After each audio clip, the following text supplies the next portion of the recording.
Let's get it. Hey there, creepy peeps. My name is Nightmare Maven. Welcome back to my channel. Because I feel the need to compartmentalize and categorize everything, foreign horror you may have missed is not a great name, but it's a series I intend to continue on this channel to explore the foreign horror movies that may slip through the cracks amongst all the horror releases. I'm gonna try and focus on newer foreign horror films specifically, but am of course not opposed to watching older stuff, so if you have any suggestions, please leave them in the comments. They say to make content that you would want to watch, so of course this is also partially for me in my ever-expanding knowledge of the horror genre. And hopefully some of you guys enjoy it and get something out of it as well. Directed by Benjang Pisantanankun, The Medium is a Thai horror slash mockumentary film about a documentary crew following the local shaman in the Isan region of Thailand. The goddess the shaman Nim worships has possessed female members of Nim's family for generations. When Nim's niece starts behaving strangely, her family immediately thinks it's the goddess, but Nim believes it is something more malevolent.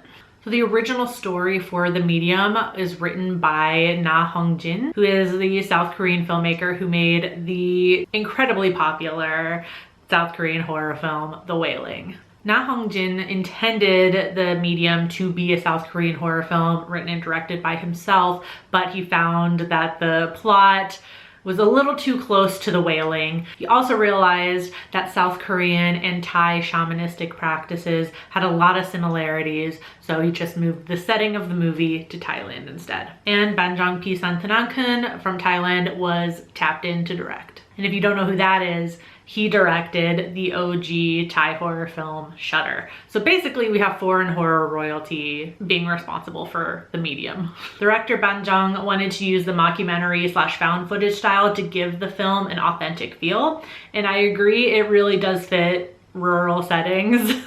Anytime a found footage movie is like set in the woods, set in a tiny village, love it.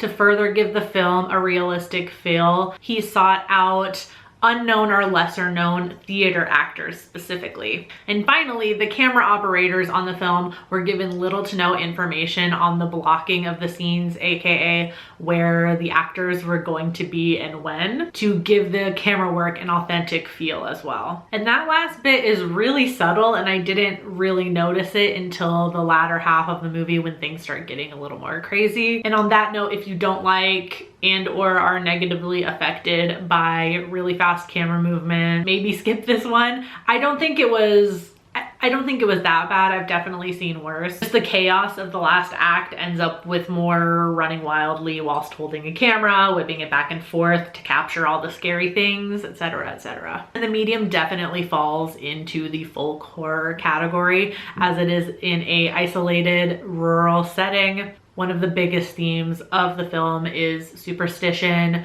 got religious beliefs, and sacrifice. And I love me all of those things. I do love me some folk horror. And this idea within the film of this, I'm guessing, fictional god, Bayan, possessing women throughout this entire family through time is both cool and terrifying. I couldn't find any information on a goddess called Bayan, so she's either completely fictional or part of a closed practice. I just can't confirm either. I quite enjoyed the movie.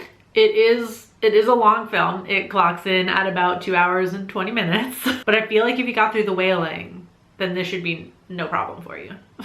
But that's because The Medium, like The Wailing, is a bit of a slow burn. The movie starts out following Nim, and we learn about her work as a shaman and a little bit about Bayan. Once Nim's niece, Mink, starts showing signs of possession, the movie takes a different focus. And I felt like all that setup was worth it because they kind of acted like clues to arm the audience so we could try and determine for ourselves what was going on. Was Mink being possessed by an actual malevolent force, some other force, or is it Bayan?